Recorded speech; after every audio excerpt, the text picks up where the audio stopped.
ಶ್ರೀಗುರುಭ್ಯೋ ನಮಃ. ಕೃಷ್ಣಾಯ ವಾಸುದೇವಾಯ ಹರಯೇ ಪರಮಾತ್ಮನೆ ಪ್ರಣತಃ ಕ್ಲೇಶನಾಶಾಯ ಗೋವಿಂದಾಯ ನಮೋ ನಮಃ. ಹರೇ ಶ್ರೀನಿವಾಸ ಶ್ರೀ ಗುರು ರಾಘವೇಂದ್ರಾಯ ನಮಃ. ಶ್ರೀ ಸತ್ಯಾತ್ಮತೀರ್ಥ ಗುರುಭ್ಯೋ ನಮಃ. ಶ್ರೀ ಜಗನ್ನಾಥದಾಸ ಗುರುಭ್ಯೋ ನಮಃ.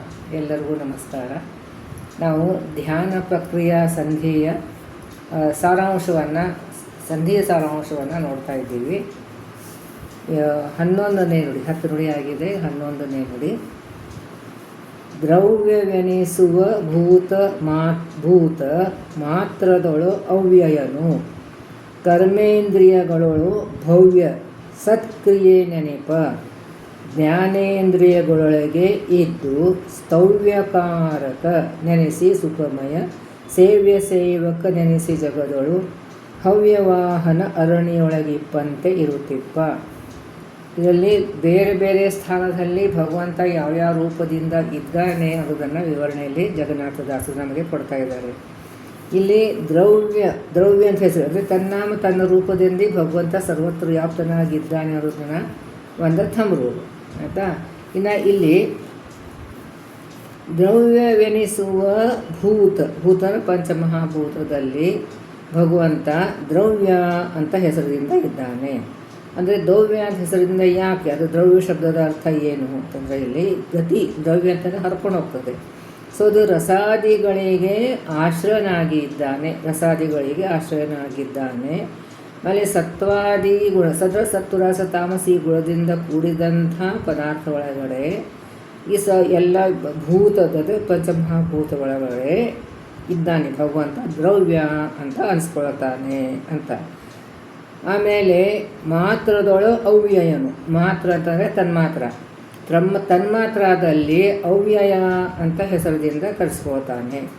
ಅವ್ಯಯ ಶಬ್ದ ಅಂದ್ರೇನು, ಅವನ ನಾಶ ಇಲ್ಲ, ನಾಶರಹಿತನಾದಂಥ ಭಗವಂತ. ಅಂದರೆ ಮಾತ್ರದು ಅಂದರೆ ಪಂಚ ತನ್ಮಾತ್ರದಲ್ಲಿ ಅವ್ಯಯನು ಅಂತ ಹೆಸರದಿಂದ ಇದ್ದಾನೆ. ಕರ್ಮೇಂದ್ರಿಯಗಳೊಳು ಭವ್ಯ, ಇದನ್ನು ಹೇಳುವಾಗ ನೀವು ಹಿಂಗೆ ಹಿಂದಕ್ಕೆ ಹೇಳಿದ್ದೀನಿ, ನಾನು ತಿರ್ಗಾತಾ ಇದ್ದೀನಿ. ಯಾವ ಹೆಸರು ಯಾವುದರಲ್ಲಿ ಅಂತ. ಇವಾಗ ದ್ರವ್ಯಲ್ಲಿ ಈ ರೀತಿಯಾಗಿ ಆರೋ ಮಾಡಿ, ಆಮೇಲೆ ಭೂತದಲ್ಲಿ ಈ ರೀತಿಯಾಗಿ ಆರೋ ಮಾಡಿ, ಅಪೋಸಿಟ್ ಆರೋ ಒತ್ತಾಟಿಗೆ ಬರೋ ಹಾಗೆ. ಅದರೇನಾಗ್ತದೆ, ಯಾವ ಶಬ್ದ ಎದಕ್ಕೆ ಅನ್ವಯ ಆಗ್ತಿರೋದನ್ನು ನಾವು ಪಾರಾಯಣ ಮಾಡುವಾಗೆ ಅರ್ಥ ಆಗ್ತದೆ ಅಂತ ನಾನು ಹಾಗೆ ಮಾಡಿರ್ತೀನಿ. ಇನ್ನು ಮಾತ್ರದೊಳಗೆ ಅವ್ಯ ಅಂತಂದರೆ, ಇದು ಮಾತ್ರದಲ್ಲಿ ಈ ರೀತಿಯಾಗಿ ಆರೋ ಮಾಡೋದು, ಅವ್ಯನು ಈ ರೀತಿಯಾಗಿ ಆರೋ ಮಾಡೋದು. ಸೊ ಈಗ ಅಪೋಸಿಟ್ ಆರೋ ಹಿಂಗೆ ಮಾಡಿದರೆ ಈ ಶಬ್ದಕ್ಕೆ ಈ ಶಬ್ದ ಅನ್ವಯ ಆಗುತ್ತದೆ. ಈ ರೀತಿಯಾಗಿ ನಾವು ನಮ್ಮ ಬುಕ್ನಲ್ಲಿ ಮಾರ್ಕಿಂಗ್ ಮಾಡ್ಕೊಂಡ್ಬಿಟ್ರೆ ನಮಗೆ ಪಾರಾಯಣ ಮಾಡುವಾಗ ಅನುಸಂಧಾನ ಮಾಡ್ಕೊಳ್ಳೋಕ್ಕೆ ಸಸಾರ ಆಗ್ತದೆ ಅಂತ. ಸೊ ಹೀಗೆ ಮಾತ್ರದೊಳಗೆ ಅವ್ಯಯನು ಅಂತ. ಇನ್ನು ಕರ್ಮೇಂದ್ರಿಯಗಳು ಭವ್ಯ. ಈಗ ಭವ್ಯ ಮತ್ತು ಕರ್ಮೇಂದ್ರಿಯ ಅಪೋಸಿಟ್ ಯಾರು ಹಾಕ್ಕೊಂಬಿಡಿ. ಅಂದರೆ ಭವ್ಯ ಶಬ್ದಾರ್ಥನು ಮಂಗಲಕರನಾಗಿದ್ದಾನೆ, ಕುಶಲನಾಗಿ ಕ್ರಿಯೆಗಳನ್ನು ಮಾಡಿಸ್ತಾನೆ. ಅಂದ್ರೇನು, ನಮ್ಮ ಕಡೆಯಿಂದ ಕ್ರಿಯೆಗಳನ್ನು ಭಗವಂತ ಮಾಡಿಸ್ತಾ ಇರ್ತಾನೆ. ಅದು ಎಷ್ಟು ಕುಶಲವಾಗಿ ಮಾಡ್ತಾನೆ. ಕುಶಲ ಶಬ್ದದ ಅರ್ಥ ಏನು ಅಂದರೆ ಬಹಳ ಹುಷಾರದಿಂದ, ಬಹಳ ಅತ್ಯಂತ ಕಠಿಣವಾದಂಥ ಕೆಲಸ ಕೂಡ ಒಳ್ಳೆ ಸಲೀಸವಾಗಿ ಕ್ರೀಡೆವಾಗಿ ಮಾಡಿಬಿಡ್ತಾನೆ ಅಂತ. ಅದಕ್ಕೆ ಕರ್ಮೇಂದ್ರಿಯೊಳಗೆ ಭವ್ಯ ಅಂತ ಹೆಸರಿಡ್ತಾ ಇದ್ದಾನೆ. ಸತ್ಕ್ರಿಯೆ ನೆನಪ, ಸತ್ಕ್ರಿಯೆ ಅಂತ ಅನಿಸ್ಕೊಳ್ತಾನೆ. ಅಂದರೆ ಭವ್ಯ ಹೆಸರದಿಂದ ಕರ್ಮೇಂದ್ರಿಯೊಳಗಿದ್ದಾನೆ, ಅದಕ್ಕೆ ಸತ್ಕರ್ಮಗಳನ್ನು ಮಾಡಿಸ್ತಾನೆ ಭಗವಂತ. ಸತ್ಕ್ರಿಯೆನು ಎನೀಪ. ಜ್ಞಾನೇಂದ್ರಿಯಗಳೊಳಗಿದ್ದು ಸ್ತವ್ಯ ಅಂತ. ಅಂದರೆ ಜ್ಞಾನೇಂದ್ರಿಯಗಳೇ ಸ್ತವ್ಯ ಅಂತ ಹೆಸರದಿಂದ ಇದ್ದಾನೆ. ಇದು ಸ್ತವ್ಯ ಅಂತಂದ್ರೇನು, ಸ್ತುತ್ಯನಾಗಿದ್ದಾನೆ, ಪೂಜಕನಾಗಿದ್ದಾನೆ, ಪ್ರೇರಕನಾಗಿದ್ದಾನೆ.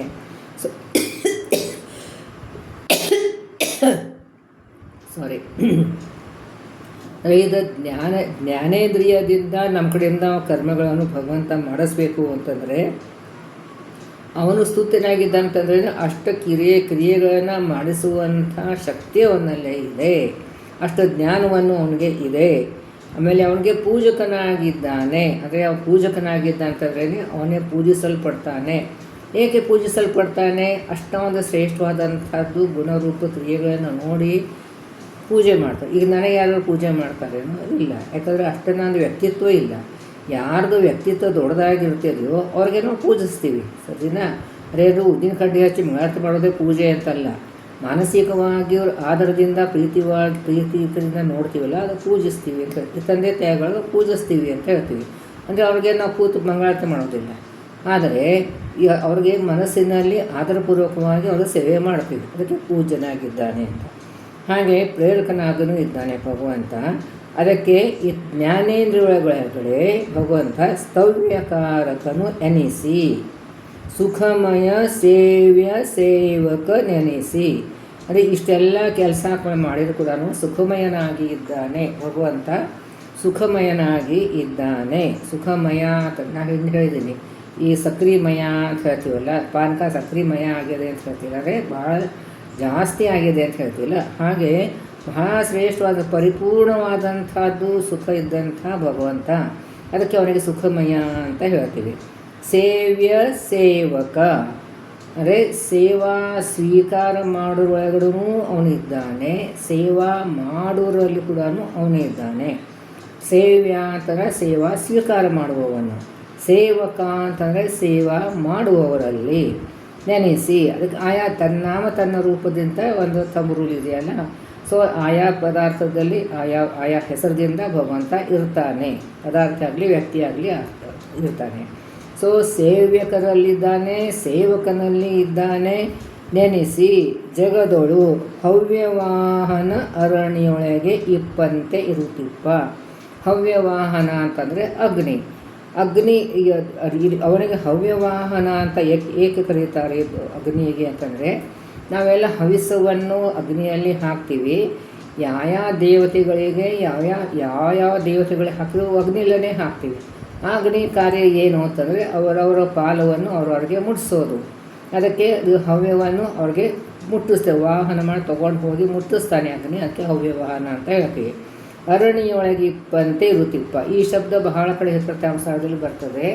ಅರಣ್ಯೊಳಗಿಪ್ಪಂತೆ ಅಂದರೆ ಅರಣಿ ಕಟ್ಟಿಗೆ, ಅದರದೇ ಬಟ್ಲವನ್ನು ಮಾಡಿ ಅದರದೇ ಕೋಲವನ್ನು ಮಾಡಿ ಚೆನ್ನಾಗಿ ಮಥನ ಮಾಡ್ತಾರೆ. ಒಂದು ಹತ್ತಿ ಒಂದು ಸಣ್ಣ ಕಡ್ಡಿ ಹಾಕಿ ಚೆನ್ನಾಗಿ ಮಥನ ಮಾಡ್ತಾರೆ. ಮಥನ ಮಾಡಿ ಅಗ್ನಿ ಉತ್ಪನ್ನ ಆಗ್ತದೆ.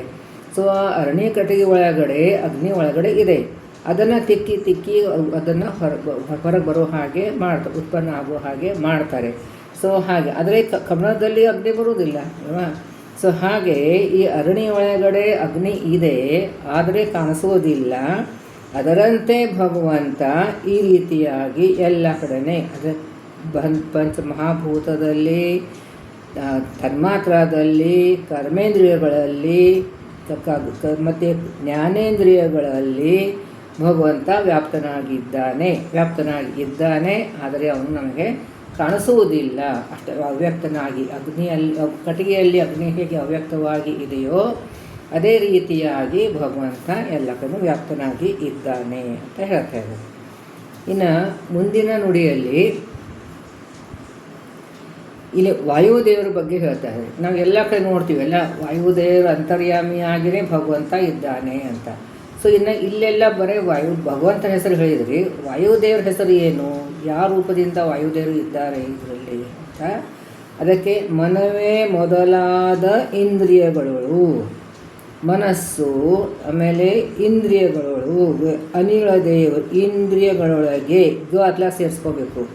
ಅನಿಳ ದೇವನು ಅಂತಂದರೆ ವಾಯುದೇವರು ಶುಚಿ ಎನಿಸಿ ಕೊಂಡು ಅನವರತ ನೆಲೆಸಿಪ್ಪ, ಶುಚಿ ಶ್ರದ್ಧೋತ ಎಂದೆನಿಸಿ. ಈ 3 ಹೆಸರು ಬಂತು ಇಲ್ಲಿ. ಶುಚಿ ಶುದ್ಧ ಹೋತ, ಶುಚಿಷತ್ ಇಲ್ಲಿ ತಪ್ಪು ಹೇಳಿದೆ ನಾನು. ಶುಚಿಷತ್ ಹೋತ ಎಂದೆನಿಸಿ, ಈ ರೀತಿಯಾಗಿ ಬಿಡಿಸ್ಕೋಕೆ. ಶುಚಿಷತ್ ಹೋತ ಎಂದೆನಿಸಿ ಅಂದರೆ ಇಲ್ಲಿ ಮನಸ್ಸಿನಲ್ಲಿ ವಾಯುದೇವರು ಶುಚಿ ಅಂತ ಹೆಸರದಿಂದ ಇದ್ದಾರೆ. ಸೊ ಆ ಶುಚಿ ಅಂತ ಅಂತರ್ಯಾಮಿಯಾಗಿ ಶುಚಿ ಅಂತ ಹೆಸರಿಂದ ಭಗವಂತ ಇದ್ದು ತಿರ್ಗಾ ಬೇರೆ ರೂಪದಿಂದನೂ ಇರ್ತಾರೆ, ಬೇರೆ ಬೇರೆ ಹೆಸರುಗಳಿಂದನೂ ಇರ್ತಾನೆ. ಮೊದಲಾದ ಇಂದ್ರಿಯಗಳು. ಇಂದ್ರಿಯ ಅಂತಂದ್ರೆ ಏನು? ಜ್ಞಾನೇಂದ್ರಿಯಗಳು. ಜ್ಞಾನೇಂದ್ರಿಯದಲ್ಲಿ ಏನು? ಶುಚಿಷತ್. ಜ್ಞಾನೇಂದ್ರಿಯಗಳಲ್ಲಿ ಶುಚಿಷತ್ ಅಂತ ಹೆಸರಿನಿಂದ ವಾಯುದೇವರಿದ್ದಾರೆ. ಶುಚಿ ಎನಿಸಿ ಕೊಂಡ ಅನವರತ ನೆಲೆಸಿಪ್ಪ ಶುಚಿಷತ್ ಹೋತ ಎಂದು ಎನಿಸಿ. ಶುಚಿ ಎನಿಸಿ ಅಂದರೆ ಶುಚಿ ಅಂತ ಮನಸ್ಸಿನಲ್ಲಿ ಮೊದಲಾದ ಇಂದ್ರಿಯಗಳಲ್ಲಿ ಶುಚಿ ಅಂತ ಹೆಸರದಿಂದ ವಾಯುದೇವರಿದ್ದಾರೆ. ಆಮೇಲೆ ಜ್ಞಾನೇಂದ್ರಿಯದಲ್ಲಿ ಶುಚಿಷತ್ ಅಂತ ಹೆಸರದಿಂದ ಇದ್ದಾರೆ. ಆಮೇಲೆ ಹೋತ ಎಂದೆನಿಸಿ, ಹೋತ ಅಂದರೆ ಕರ್ಮೇಂದ್ರಿಯೊಳಗೆ ಹೋತ ಅಂತ ಹೆಸರಿಂದ ವಾಯುದೇವರಿದ್ದಾರೆ. ತನುವಿನೊಳಗಿಪ್ಪನು ಸದಾ ವಾಮನ. ತನುವಿನೊಳಗೆ ದೇಹದಲ್ಲಿ, ದೇಹದ ಅಂತರ್ಯಾಮಿಯಾಗಿ ಅಂದರೆ ಅಭಿಷ್ಟವನ್ನು ಪ್ರಿಯವಾದನ್ನು ಕೊಡುವಂಥ ವಾಮನರೂಪಿ ಪರಮಾತ್ಮ. ಸೊ ನಾವು ವಾಮನರೂಪಿ ಪರಮಾತ್ಮ ಅಂತ ಕೂಡ ದಿನನಿತ್ಯ ಚಿಂತನೆ ಮಾಡಬೇಕು. ಆ ರೀತಿ ನೋಡಿದರೆ ನಾವು ಎಲ್ಲ ದಶರೂಪಗಳನ್ನು, ಭಗವಂತನ ದಶರೂಪಗಳೇನಿದೆಯೋ ದಶಾವತಾರದನ್ನು ಅದನ್ನೆಲ್ಲ ದಿನನಿತ್ಯ ಚಿಂತನೆ ಮಾಡಬೇಕು ಅಂತ ಅದರಲ್ಲಿ ವಾಮನರೂಪಿ ಪರಮಾತ್ಮನೂ ಬರುತ್ತೆ. ಸೊ ತನವಿನೊಳಗಿಪ್ಪನು ಸದಾ ವಾಮನ ಅಂದರೆ ನಮ್ಮ ಶರೀರದಲ್ಲಿ ವಾಮನರೂಪಿ ಪರಮಾತ್ಮ ಸದಾ ಇದ್ದಾನೆ ಅಂತ ಚಿಂತನೆ ಮಾಡಬೇಕು.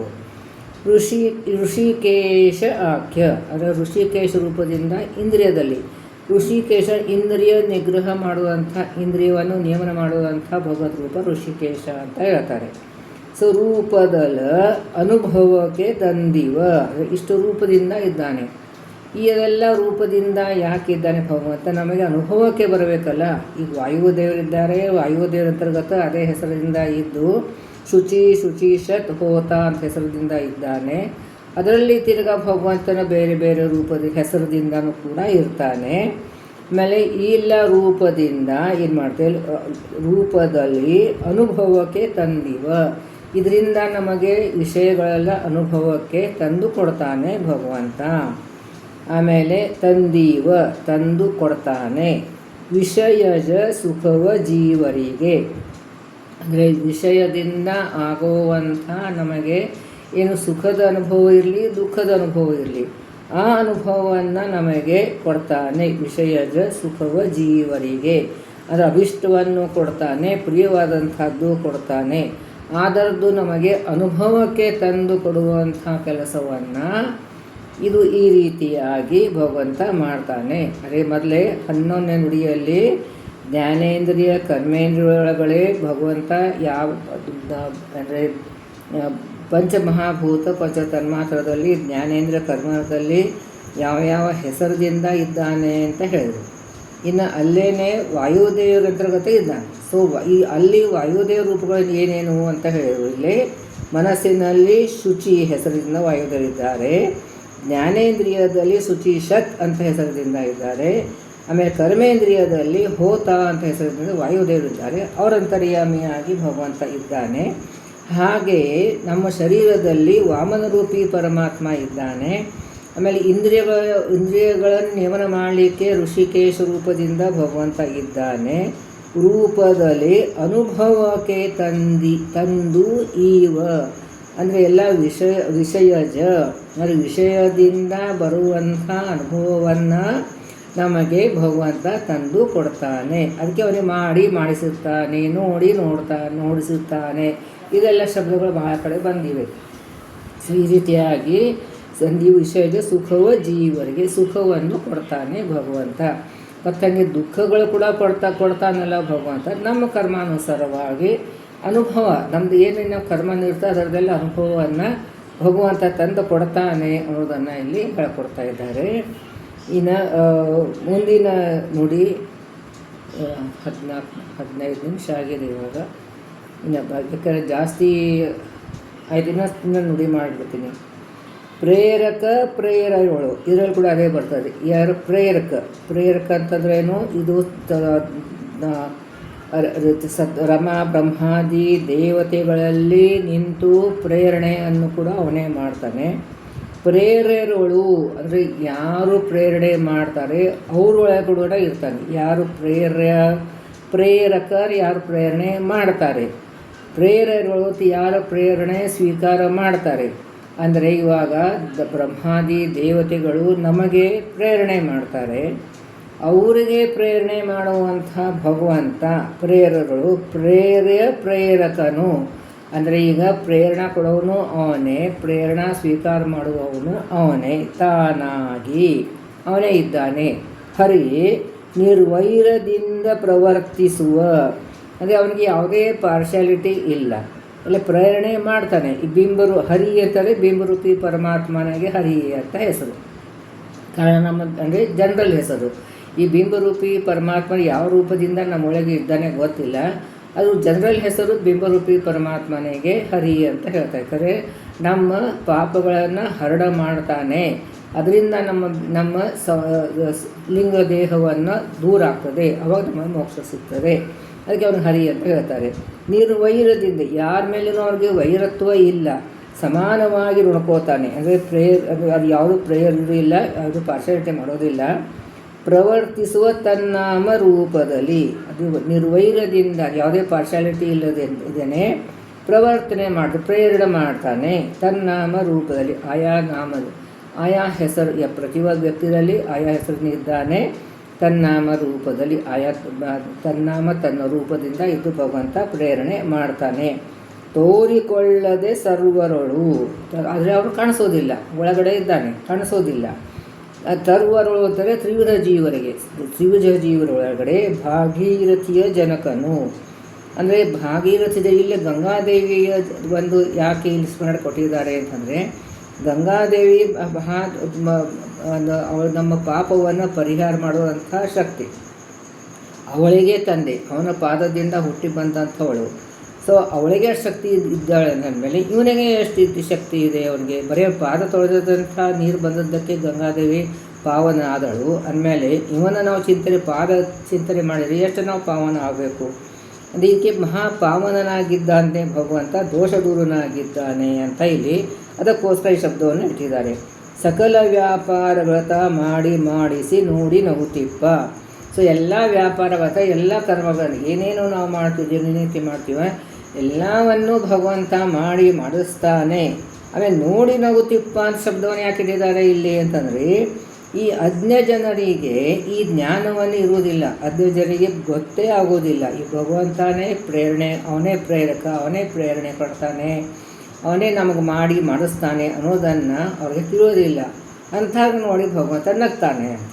ಯಾರು ಅಜ್ಞರು ಇರ್ತಾರೆ, ಒಂದೇನೋ ತಿಳುವಳಿಕೆ ಇರೋದಿಲ್ಲ, ನೋಡಿ ನಾವು ನಗ್ತೀವಿ. ಅದೇ ರೀತಿಯಾಗಿ ಅದು ಭಗವಂತ ಈ ಅಜ್ಞರಿಗೆ ನೋಡಿ ನಗ್ತಾನೆ, ಇವರಿಗೆ ತಿಳುವಳಿಕೆ ಇಲ್ವಲ್ಲ ಅಂತಂದ್ಬಿಟ್ಟು. ಆದರೆ ನಗ್ತಾನೆ ಅಂತಂದರೆ ಇದು ಕುಹಕವಾಗಿ ನಗ್ತಾನೆ ಈ ರೀತಿ ಅರ್ಥ ತಗೋಬಾರ್ದು ನಾವು. ಭಗವಂತ ರೀತಿ ಕುಹಕವಾಗಿ ನಾವೆಲ್ಲ ಕಡೆ ಕುಹಕವಾಗಿ ನಗ್ತೀವಿ ಅಂದರೆ ಅವ್ರಿಗೆ ಅಪಮಾನ ಮಾಡುವ ಹಾಗೆ ನಾವು ನಗ್ತೀವಿ. ಅವನು ಭಗವಂತ ಹಾಗಲ್ಲ, ಏನಪ್ಪ ತಿಳುವಳಿಕೆ ಇಲ್ವಲ್ಲ ಇವರಿಗೆ, ಇಷ್ಟು ನಮಗೆ ಅರ್ಥ ಆಗುತ್ತಲ್ಲ ಅಂತಂದ್ಬಿಟ್ಟು ಆ ರೀತಿಯಾಗಿ ನೋಡಿ ನಗುತ್ತಿಪ್ಪ ಅಂತ ಈ ಶಬ್ದವನ್ನು ಇಟ್ಟಿದ್ದಾನೆ. ಇಲ್ಲಿ 13ನೇ ನುಡಿ ಮುಗೀತು. ನಾಹಂಕರ್ತ ಹರಿಕರ್ತ ಶ್ರೀಹರಿ ಪ್ರೇರಣೆಯ ಶ್ರೀಹರಿ ಪ್ರೀತ್ಯರ್ಥ ಪತಿ ಅಂತರ್ಗತ ಭಗವಂತ ಶ್ರೀ ಕೃಷ್ಣ ಅರ್ಪಣಮಸ್ತು.